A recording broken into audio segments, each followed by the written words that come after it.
My Queen's Last Gift by Adele Gardner. I learned the secret from the quiet queen who kept her own counsel in the cell next to mine. They'd captured her, gravid, seeking shelter on a now hostile world, 3 days before her labor. My little queen, her white and gray fur and pointed ears glimpsed through the bars, the only shelter we had, paced hourly, squatting and yowling, but did her best to keep those furry children inside. Meanwhile, stretching her body every way she still could to try to fit through those bars. Her claws only dented the surface below the cage, and I tried to help from my side. Our eyes met. At least we'd be together. At last we cleared enough space to stretch her paw, my fingers through.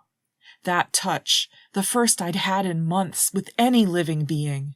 Electric. My eyes prickled, but I couldn't afford the tears. I twitched my brow instead. She understood and twinkled her nose, purring. But those kittens. Our visitors took a toxic turn, extraterrestrials who soothed us with smarmy sentiment, then experimented efficiently through planetary reconfiguration, saving the few exemplars of native inhabitants who survived that initial noxious wave for further examination and testing. They didn't need live subjects particularly. The dead, lying about everywhere in their cars and apartments, libraries and park benches, were so much more malleable, especially after the revival process left them mumbling and numb, their blanked minds ready to be programmed with whatever atrocity our captors humorously dreamed up. Their chuckles, the sound of an earthquake crossed with trees cracking in a hurricane, quaking my every cell. I hated watching while they stripped every dignity from death, from life. Cats were not exempt.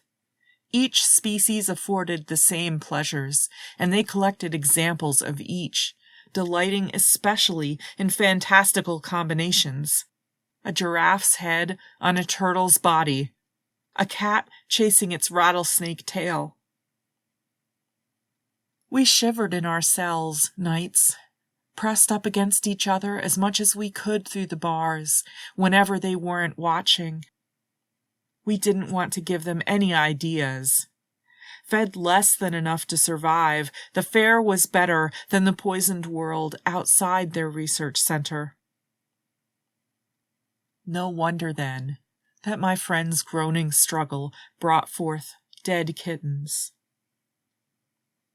I watched sadly as she licked each still face. I couldn't fool myself that any of their whiskers stirred. What to do in such a place? She knew as plainly as I the horror of our fates. The fates of the dead seemed somehow even worse.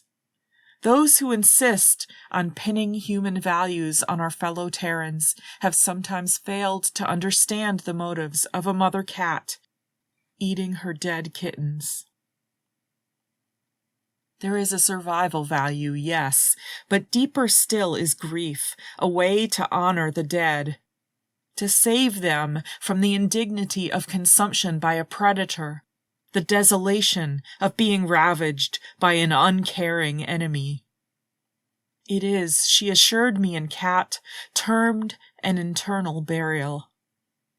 She told me this as, sadly, she paid loving respect to each kitten before our rapacious enemies could make the kitten's legs bend at shrieking angles, or sew teeth inside their eyes, or make them swallow their own tails. We'd seen these and far worse, since one part of their experiments seemed to be observing the effect of these improvements to the dead upon the living who shared any part of that being's original kind. I wasn't sure if, in fact, their test subjects were meant as nouveau explorers of our strange world, since, now that they were dead, the poison gas did not affect their ability to work. They did not breathe. These strange new beings, our severed dead, marching sedately to complete tasks apt for their altered structures, work that would further alienate our world from us. Not long after my queen grimly hid her last kitten inside herself for safekeeping, our guards hustled in, all spiny-finned and globular, a bulbous head glaring from the end of each octopoid arm, and the pincers sprouting from each head in place of hair carved my last small, sweet friend to pieces. I held her eyes as long as she watched me, eloquent. But when the suffering dulled to frozen, jaw-gaping terror, mere death I knew, a peace which might not last long at these butchers' hands, I closed my own. The aliens had stopped trying to communicate with us, my little queen and I held out so long, a situation we managed in part through purposeful, intermittent reinforcement, sometimes showing we understood a word here or there, but just as often concealing how much we did know of their horrible jokes and boastful plans. We'd wished we could turn off our ears, our minds to their horrible chuckling. But now, the total malice, the way they ticked my stats and left, often not bothering with food. They loved doing IV drips. No telling the effect on unborn Fred. My child, quite possibly the last living original human male on the planet.